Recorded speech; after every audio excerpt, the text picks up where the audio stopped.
Fala galera, eu sou o Iago, esse aqui é o canal Turbo na Lata. E hoje não sou eu que vou mostrar um unboxing, eu não vou fazer nada em carro. Eu vou mostrar um vídeo que por acaso eu achei no Facebook do nada, assim, tipo, tava roletando no Facebook, aí pá, apareceu lá pra mim.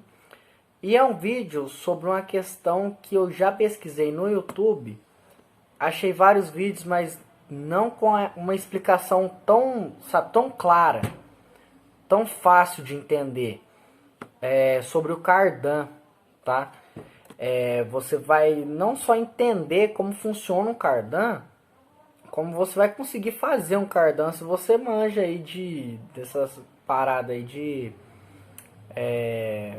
como é que chama a galerinha lá? Tornearia. Galera que mexe aí com tornearia, os torneiros, com certeza, velho. Tipo, você tem um conhecimento de fazer peças ali, tu vai manjar de fazer isso aqui. Mas para quem não mexe, nem tem pretensão de fazer, pelo menos entender como funciona é muito interessante. Para quem tem essa curiosidade aí, eu vou estar deixando o vídeo rodando aí. E é bem bacana, bem explicativo. Dá para entender bacaninha como é que funciona, tá? Então eu vou parar de enrolação aqui e vou soltar o vídeo aí para vocês. Falou, galera. Separate axles and supported by a frame, so that they can revolve freely at different speeds. Let's fasten a spoke on the inner end of each axle, so that by turning the spokes, we can turn each wheel separately. With a bar or crosspiece, we can turn both wheels in the same direction at the same rate of speed. Let's get something to hold this bar in place so that it will press against the spokes. Notice that this support is not locked to the axle. It turns freely. Now we can spin the wheels by rotating the support. This is fine as long as both wheels are able to turn at the same speed.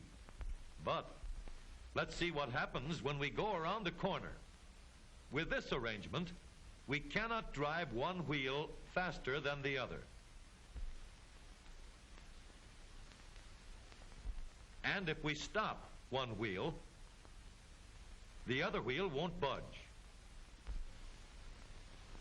Let's put this bar on a pivot so that it can swing in either direction.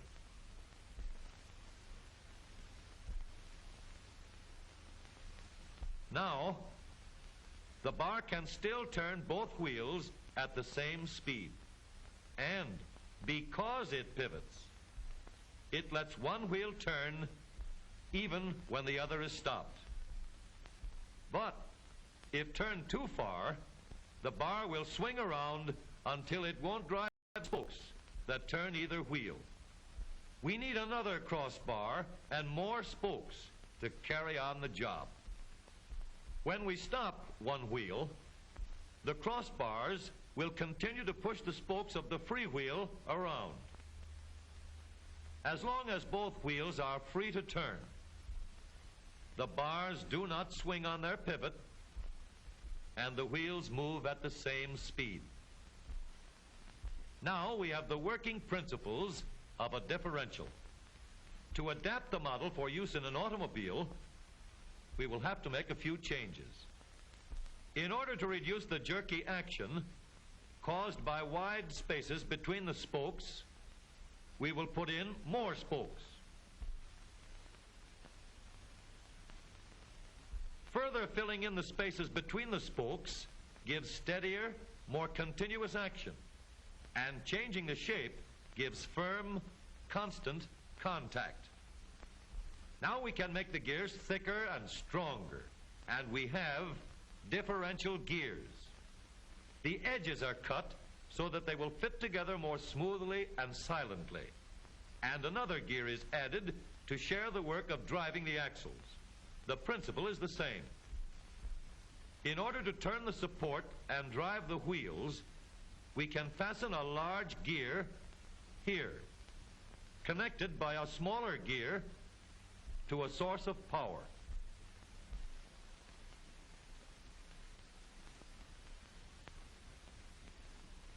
Notice that the power is connected to the differential at the center line. We can make our model more compact by moving the gears closer together. When we put our differential in an automobile, we have to leave room for the drive shaft, which carries the power from the engine. We may build the floor of the car above the drive shaft. But if we do, we won't have much room inside unless we make the top of the car high too. Of course, we could lower the floor and ceiling, but the drive shaft would be higher than the floor. This would have disadvantages. A shaft in the middle of the floor of an automobile would be inconvenient for passengers and would be awkward for carrying luggage. Today, engineers have found a way to make the car roomier and closer to the road without a clumsy shaft above the floor. The drive shaft from the engine to the differential is lowered out of the way, and the drive shaft is connected to the rear axle at the bottom. The new low center drive makes the rear axle quieter, stronger, and more durable because it gives better, smoother contact between the gears. The automobile of today with the low center drive. É isso aí, galera. Esse foi o vídeo de hoje. Espero que vocês tenham gostado do conteúdo, tá? E se curtiu, se inscreve aí no canal, pô. Se puder também deixar um like aí, vai ajudar demais, tá? Então é isso, falou, até a próxima. Nossa, que saída péssima.